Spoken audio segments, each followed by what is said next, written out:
For today's mini vlog nga pala, nandito kami ngayon sa Aklan State University, Banga Main Campus. Kaya nga pala nandito kami ngayon kasi ngayong araw ay kukunan namin ng litrato itong pamangkin namin. Dahil malapit na nga pala mag-isang taon itong pamangkin namin na si Princess Freya. Kahit matagal pa nga pala yung birthday nitong pamangkin namin ay inagahan na namin kunan ng litrato itong pamangkin namin. Dahil ito rin kasi yung gagamitin na picture para sa gagawing invitation ng kapatid ko para sa pamangkin namin. Para nga pala sa 12-month photoshoot nitong pamangkin namin ay siya naman nga pala ngayon si Princess Belle. At si Princess Belle na nga rin pala yung magiging theme ng birthday nitong pamangkin namin. At sa araw nga pala ng photoshoot ng pamangkin namin ay sobrang sama rin ng panahon. At nung papunta pa nga lang pala kami rito sa Aklan State University Banga Main Campus ay sobrang ganda pa ng panahon. Nung nakarating na nga rin kami rito ay doon na nagsimula na sumama yung panahon. Bigla na nga rin palang dumilim yung kalangitan tsaka sinabayan pa na malakas na hangin. At hindi na nga rin pala nagtagal ay umambo na rin. Pero dahil kailangan talaga namin matapos itong photoshoot ng pamangkin namin kaya hinintay talaga namin na uminto yung ulan. Dahil sayang rin naman kasi yung effort namin sa pagpunta rito. Kaya pinagpatuloy na lang namin yung photoshoot namin sa pamangkin namin. Dahil kailangan din namin itong matapos dahil kailangan na rin makagawa ng invitation ng kapatid ko. Dahil palapit na nga rin ng palapit yung first birthday nitong pamangkin namin na si Princess Freya. Kaya kailangan talaga namin na matapos itong photoshoot ng pamangkin namin. Yung damit nga pala na sinuot dito ng pamangkin namin ay na-order lang din namin sa TikTok. Medyo may kalakihan nga rin pala sa kanya itong damit na na-order namin pero ito na rin kasi yung pinakamaliit na size nila. Buti na lang din pala ay nakakatayo na rin kahit papaano itong pamangkin namin kaya nakukunan na rin namin siya ng nakatayo. Pero kailangan din namin maging alerto at baka matumba itong pamangkin namin. At pagkatapos nga pala namin dito ay lumipat naman kami sa kabila. At dito nga pala ay kukunan naman namin siya ng nakaupo. Dito nga pala ay binibilisan na namin yung pagkuha ng litrato sa pamangkin namin. Mas lalo na kasing sumasama yung panahon at baka umulan na rin. Kaya binibilisan na talaga namin yung pagkuha ng litrato. At dahil sabang-sama na nga rin pala ng panahon kaya umuwi na rin kami. Dito na nga rin pala namin tatapusin yung photoshoot ng pamangkin namin sa bahay. Hindi pa nga pala namin napipicturean yung cake ng pamangkin namin ay nag-DIY muna ako rito.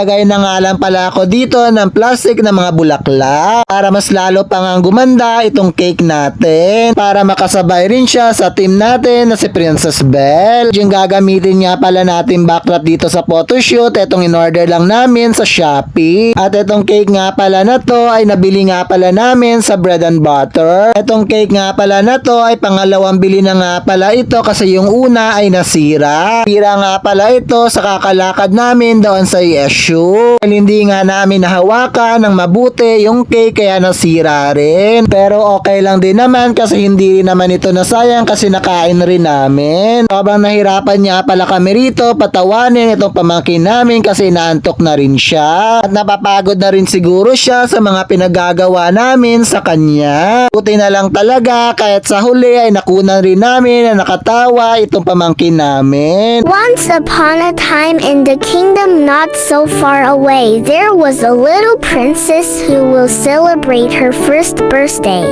You are invited. Please join us as we celebrate my first magical birthday. Oh hi, my name is Princess Freya, but you can call me Aya for short.